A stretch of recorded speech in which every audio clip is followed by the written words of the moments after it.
Esta diapositiva y su contenido han sido diseñados pura y exclusivamente para fines educativos. Esto en ningún caso es una sugerencia de inversión. Realizar inversiones en los mercados financieros conlleva un alto riesgo. No invierta dinero que no está dispuesto a perder. Continuamos con las figuras de continuidad. En este caso vamos a ver las fisuras o gaps. Y podemos decir que uno de los mayores mitos que existen en el análisis técnico con respecto a estos espacios o huecos, o también llamados gaps en inglés, el mito es que siempre se cierran. Y esto en realidad no es cierto. Hay tres tipos de gaps y solo uno de ellos se cierra. Y podemos ver los gaps de despegue, gap de continuación y gap de agotamiento. Vamos a empezar por el gap de despegue. El hueco en las cotizaciones surge generalmente cuando se quiebra la alza un movimiento bajista, es decir, llega a su final un movimiento bajista, o cuando se rompe una resistencia.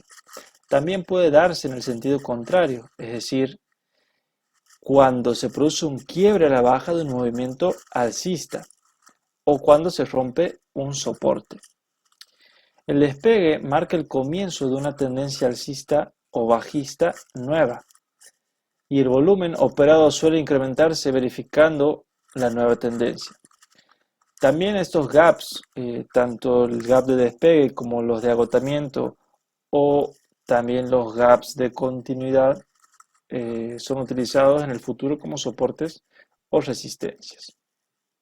Aquí tenemos un ejemplo en el par libra esterlina contra el dólar neozelandés, en donde se puede visualizar una consolidación de precios, ¿sí? Una consolidación, y posteriormente este soporte es quebrado mediante un gap y se produce un movimiento a la baja muy importante, ¿sí? Estos movimientos tan bruscos que dejan espacios o movimientos bruscos que dejan zonas limpias en el precio, generalmente se dan por movimientos muy fuertes de caudales, o sea, inyecciones importantes de dinero o mucho volumen de operaciones. Entonces, así es como se produce un gap de despegue, ¿sí? En este caso es el final del movimiento alcista y posteriormente se produce una ruptura de un soporte que se ha constituido anteriormente. Continuamos con el gap de corrección. Este hueco suele darse a la mitad de la nueva tendencia y se lo puede utilizar para marcar el próximo objetivo en el movimiento del activo. Puede medirse la distancia desde el inicio de la tendencia hasta el gap y trasladarse esta misma medida en el mismo sentido que la tendencia actual para pronosticar el objetivo de precios y se lo traslada desde el gap en el sentido de la tendencia. Estos gaps también sirven como el anterior como soportes y resistencias para el futuro. En este caso, en el par euro contra el dólar canadiense, se ve una caída del precio, ¿sí? Un inicio de una tendencia aquí arriba y la formación de un gap de continuidad.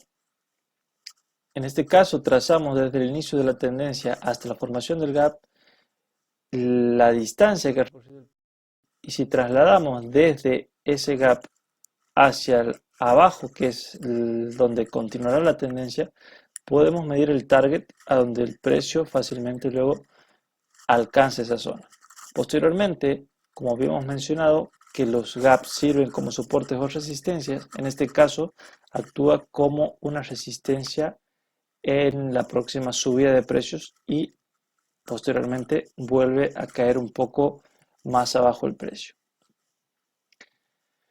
Luego tenemos el último tipo de gap, que es el gap de agotamiento, y que es el único gap que se rellena debido a que el mercado haya recorrido casi toda la distancia, ya sea alcista o bajista, en ese mercado.